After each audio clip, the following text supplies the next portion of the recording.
தாமிரபரணி ஆற்றில் ஏற்பட்டுள்ள வெள்ளப்பெருக்கால் தூத்துக்குடி மாவட்டம் ஏரல் தரைமட்ட பாலத்தில் போக்குவரத்து துண்டிக்கப்பட்டுள்ளது. இது குறித்த கூடுதல் தகவல்களை நமது செய்தியாளர் ஐகோர்ட்டிடம் கேட்கலாம்.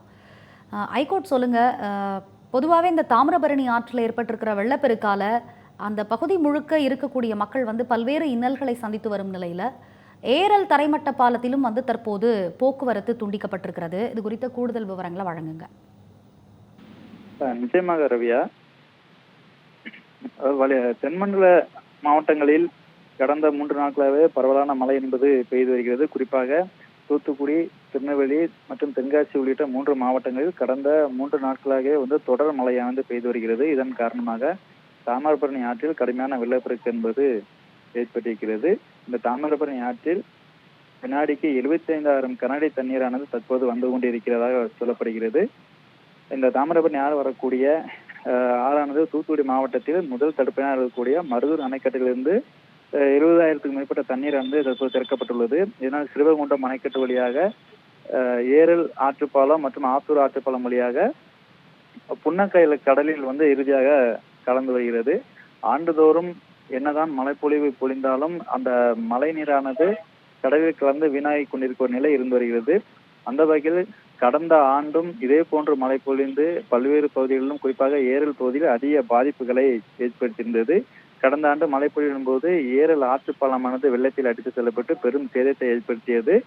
தற்போது இருக்கக்கூடிய அந்த தாம்போதி ஆற்று பாலத்தின் மேலே அந்த வெள்ளமானது சென்று கொண்டிருக்கிறது. சீறி பாய்ந்து வரக்கூடிய அந்த வெள்ள நீரை நம்மால் பார்க்க முடியும். அவ்வாறு செல்லக்கூடிய அந்த ஆற்று பாலத்தின் மேல், அந்த தாம்போதி ஆற்று பாலத்தின் மேல் அந்த வெள்ளை நீர் சென்று கொண்டிருப்பதால் குறும்பூர் ஏரல் பகுதியில் செல்லக்கூடிய அந்த போக்குவரத்தானது துண்டிக்கப்பட்டிருக்கிறது.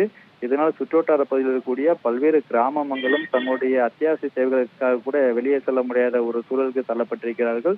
தொடர் மழை காரணமாக வாழ்வாதாரம் பாதிக்கப்பட்டுள்ள நிலையிலும் கூட இது போன்ற ஆற்று பாலத்திற்கு மேலே சென்று கொண்டிருக்கிற அந்த வெள்ள நீரால் அத்தியாவசிய பொருட்கள் கூட வெளியே செல்ல முடியாத ஒரு சூழல் ஏற்பட்டிருக்கிறது. குறிப்பாக ஏரல் என்பது மிகப்பெரிய ஒரு வணிக நகரமாக இருந்து வருகிறது.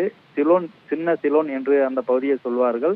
அந்த பகுதியில் கடந்த ஆண்டு மழை பொழியும் போது பல கோடி ரூபாய் அளவிற்கு பெரும் சேதம் ஏற்பட்டிருந்தது. தற்போது ஆற்றுப்பாலம், உயர்மட்ட பாலம் சரி செய்யப்படாத நிலையில் தற்போது அந்த மக்களுக்கும் போக்குவரத்து பகுதியாக இருக்கக்கூடிய அந்த தாம்போது ஆற்று பாலத்தின் மேலும் வெள்ளமானது அதிக அளவில் சென்று கொண்டிருப்பதால் தற்போதும் அந்த பகுதி மக்கள் பெரும் அச்சத்திற்குள்ளாக இருக்கிறார்கள். கடந்த ஆண்டு போலவே இந்த ஆண்டும் பெரும் சேதம் ஏற்பட்டு விடுமோ என்ற ஒரு அச்சத்திற்கு உள்ளாகி இருக்கிறார்கள்.